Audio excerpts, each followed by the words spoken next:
अब बात आती है साइंस ऑफ गुड और बैड मसल जेनेटिक्स, जिससे मोहित के साथ साथ तुम भी कंक्लूड कर सकते हो कि तुम्हारे मसल जेनेटिक्स कैसे हैं। ये सब अगर 6 महीने या फिर 1 साल का काम होता तो भाई हर कोई क्विज बमस्टेड होता और हर कोई ओलंपिया जीत रहा हो। एंड रिमेंबर, जेनेटिक्स तब तक मैटर नहीं करते हैं जब तक तुम। गुड मॉर्निंग सबको। Currently it's 7 in the morning और अभी जस्ट उठे हूँ एंड 9:50 पे मेरा भी कॉलेज है। अब कौन सी बात है भाई, बिल्कुल जाने का मन नहीं कर रहा है। सबके साथ होता ही है, हर इंडियन स्टूडेंट के भूल गया हर इंडियन स्टूडेंट के मन में यही चल रहा होता है भाई कि भाई क्या कर रहा है, क्यों जा रहा हूँ। इससे मेरे साथ भी ऐसे हो रहा है। एंड कल रात मैंने अराउंड 11:30 बजे तक स्क्रिप्टिंग करी है भाई, 11:30 बजे तक, क्योंकि आज का टॉपिक होने वाला थोड़ा सा मस्त होने वाला है एक्चुअली। तो पहले आज के टॉपिक के बारे में भी बात कर लेते हैं। आज का टॉपिक होने वाला है मसल बिल्डिंग जेनेटिक्स के ऊपर। तो मैं इसके ऊपर सारी चीज़ें समझाने वाला हूँ एंड क्योंकि मैं समझा ही सकता हूँ। अभी अराउंड 2 महीने से जिम में खुद गया नहीं हूँ भाई, मैं समझता हूँ भाई फ्रेंड, बिकॉज मेरी जस्ट सर्जरी हुई है एंड बॉडी की हालत देख लो भाई। ये भाई लेट्स दब गए भाई मेरे कसम से। मैं इतना वो फील कर रहा हूँ ना, लू फील कर रहा हूँ अपनी बॉडी को देख के। मैं जस्ट जिम जाना चाहता हूँ भाई किसी तरह, बट वही भाई जा नहीं सकता ना। और वैसे तो अभी मेरे पास टाइम है, लाइक अराउंड 2 घंटे से ज़्यादा का टाइम है मेरे पास कॉलेज का, बट फिर भी मुझे अभी शेव तो क्या ही करनी है, ट्रिमिंग वगैरह करता हूँ मैं। ट्रिमिंग करनी है एंड खाना धोना है, उसके बाद तैयार भी होना है भाई।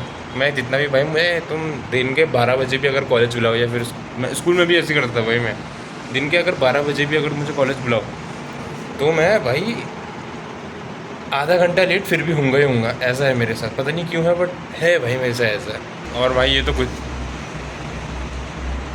लग जा रहा था।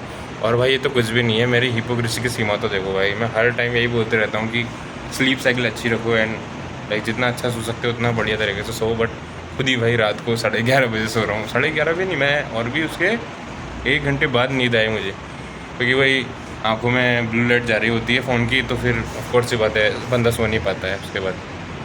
तो भाई मैं इतना हिपोक्रेटिक मत बनो और रात को जल्दी जल्दी सो जाया करो भाई। एक बढ़िया चीज़ बताऊँ, अभी जस्ट 10 सेकंड पहले भाई मैं अभी ट्रिमर लेके अंदर घुसा ही था कि भाई थोड़े बहुत ही जितने हेयर दिख रहे हैं इनको उड़ा दूंगा, बट जस्ट याद आया जैसे ही यहाँ पर ट्रिमर रखने ही वाला था कि भाई आज तो सैटरडे है और मम्मी ने मना कर रखा है भाई सैटरडे को ये सब का बाल नाखून काटने के लिए। मेरा मतलब ये था कि मैं मम्मी की बात नहीं मानता हूँ भाई, क्योंकि अगर मैं फिर मम्मी अगर वीडियो कॉल करती और देख लेती कि भाई ये इसने आज बाल उड़ा रखे तो मुझे डांटती खाली। और तो अभी तो मौसम बढ़िया ही हो रखा है, देख लो। अबे ठीक है, देखो करंटली मौसम बढ़िया ही हो रहेगा, बट आई डोंट नो, क्योंकि पिछले 2 दिनों से कॉलेज से वापस आते टाइम बारिश हो जा रही है एंड मैं कुत्तों की तरह पूरा गीला हो जा रहा हूँ and that is why I hate the rain. वैसे मुझे बारिश पसंद है, बस इसी वजह से इंद्रदेव शायद से सारे भगवान उनकी ले लेते थे। सो आई एम जस्ट होपिंग कि आज बारिश ना आए उस टाइम जिस टाइम मैं कॉलेज से निकलूँ एंड मैं भाई सूखा सूखा घर को वापस लौट जाऊँ। दुआ करना भाई। तो भाई करंटली आई एम वॉचिंग साहिल जोशी के व्लॉग्स। रुको ये देखो भाई, अभी इसका याला वाला व्लॉग देख रहा हूँ मैं, क्योंकि अभी मेरे पास थोड़ा टाइम है। तो मैं सोच रहा था, ये तो सोया हुआ है अभी भाई, तो मैं सोच रहा था थोड़ा कुछ चिल कर लूँ, इसलिए मैंने ये व्लॉग्स लगा लिया। अब ये मत सोचना कि भाई मैं जोशी फैमिली का एकदम पग लूँ, सारे के सारे व्लॉग्स देखता हूँ, ऐसा नहीं। आई जस्ट वॉच बिकॉज मैं भी हल्द्वानी से ही हूँ, तो भाई मुझे इनके व्लॉग्स देख के थोड़ा सा भाई मतलब समझ रहा हूँ ना, दिल को सुकून जैसा मिलता है कि भाई हाँ मैं भी फील कर लेता हूँ कि भाई मैं भी अभी भी पागल कि मैं अभी भी भाई हल्द्वानी में हूँ। मतलब थोड़ी कम याद आती है हल्द्वानी की इससे बस। तो भाई अभी जस्ट अभी ये वीडियो में एक पार्ट आया भी हुआ है, ये देखो, ये नैनी पिक भाई, इसकी याद आ रही है नैनीताल की नैनी पिक। नंगे उठ जा। तो भाई अब मेरा कॉलेज का टाइम हो चुका है, क्योंकि कॉलेज जाना जरूरी है वरना मम्मी मारेगी मेरी। एंड अब भाई शायद मैं कॉलेज के बाद ही इंटरेक्ट कर पाऊँगा। तो भाई जस्ट छूटा हूँ भाई, और ये कुछ नहीं है भाई, ये बस इंडियन स्टूडेंट का नॉर्मल स्ट्रगल है। जो मिडिल क्लास से होते हैं उनके लिए तो यही है भाई। जस्ट अभी आया हूँ भाई घर एकदम, जस्ट अभी देखिए कि नहीं मार रहे थे भाई। अभी जस्ट अभी ये सपोर्टर वगैरह मेरा ऑपरेशन हुआ था ना, तो इसलिए अभी जस्ट सपोर्टर वगैरह अभी उतारा। और भाई अब मुझे मम्मी की याद आ रही है भाई, क्यों बोलो, क्योंकि अब मुझे धोने हैं अभी जूते और कपड़े भाई।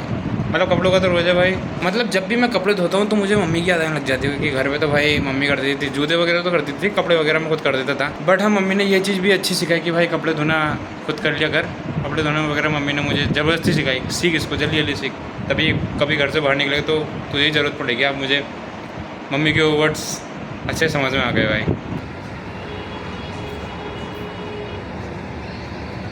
मम्मी आपकी बहुत याद आ रही है भाई। तो भाई just got done with everything and just अभी मैं फ्री हुआ हूँ। तो अब बात करते हैं आज के टॉपिक के ऊपर कि क्या तुम्हारे मसल जेनेटिक्स अच्छे हैं कि नहीं, एंड इफ़ अगर हैं तो कैसे पता चलेगा, like how do you get to know कि तुम्हारे मसल जेनेटिक्स अच्छे हैं। तो फर्स्ट ऑफ ऑल पहले ये जान लेते हैं कि मसल जेनेटिक्स ये क्या भला है। अब मसल जेनेटिक्स सिंपली मीन्स किसी बंदे का, जैसे एग्जांपल के लिए मेरा दोस्त मोहित को ले लो, तो मोहित का नेचुरल बॉडी स्ट्रक्चर, उसके फाइबर के टाइप्स, उसके मसल इंसर्शंस और मोहित के हार्मोनल्स लेवल जैसे कि टेस्टोस्टेरोन, तो ये सब के सब A to Z सब कुछ मसल जेनेटिक्स या फिर जेनेटिकली बेस्ड होता है। In short genetic factors that influence overall development, जैसे मसल स्ट्रेंथ, मसल कंपोजिशन और मसल साइज मोहित के मसल्स की। एग्जांपल दूं तो अगर मोहित के शोल्डर्स नेचुरली ब्रॉड हैं, मतलब उसके शोल्डर जेनेटिक्स बहुत बढ़िया हैं, या फिर मोहित के फोर आर्म्स या फिर बाइसेप्स ज़्यादा बड़े हैं, तो इसका मतलब ये है कि उसके पास अच्छे आर्म्स जेनेटिक्स हैं। और अगर मोहित की लाइफ अगर झंड है,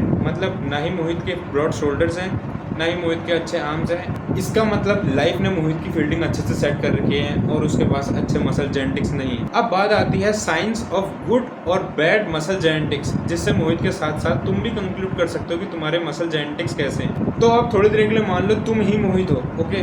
अब अगर मोहित ने जिम जाना स्टार्ट किया या फिर स्ट्रेंथ ट्रेनिंग या फिर मसल ट्रेनिंग को करना स्टार्ट किया, और अगर आपके मसल्स अगर जल्दी जल्दी स्ट्रेंथ और साइज गेन कर रहे हैं, तो मुस्कुराइए भाई, आपके अच्छे जेनेटिक्स हैं। और सेकेंडली, अगर मोहित का बॉडी फैट परसेंटेज नेचुरली ही कम है, मतलब फिर से मुस्कुराइए, आपके अच्छे जेनेटिक्स हैं। और अब मान लो इन सब के साथ अगर मोहित के मसल इंसर्शंस अगर डीप और अच्छे से वेल डिफाइंड है, मतलब अगर मोहित को देख के लोग बोलते हैं कि भाई मोहित भाई के तो कट्स दिखते हैं यार, तो भाई अब तो सोने पे सुहागा हो गया। तो अब बात आती है, अगर मोहित के पास या फिर तुम्हारे पास वीक जेनेटिक्स हैं, तो क्या मोहित मसल साइज गेन ही नहीं कर सकता या फिर मसल स्ट्रेंथ गेन ही नहीं कर सकता? तो इसका आंसर है नहीं। ऑफ कोर्स अगर मोहित के जेनेटिक्स अच्छे नहीं है, वो फिर भी मसल गेन कर सकता है और तगड़ी स्ट्रेंथ बढ़ा सकता है। तो अब वीक और स्ट्रॉन्ग मसल जेनेटिक्स में फर्क क्या रह गया है? फर्क बस एक ही चीज का है, वो है टाइमिंग। और जो भी तुमने पहले से सुना हुआ है भाई, ये सब बेकार की चीजें हैं, ये सब पहले दिमाग से बाहर निकालो, तभी जाके मसल स्ट्रेंथ और मसल साइज इंक्रीज होगा। अब टाइमिंग से मेरा एक ही मतलब है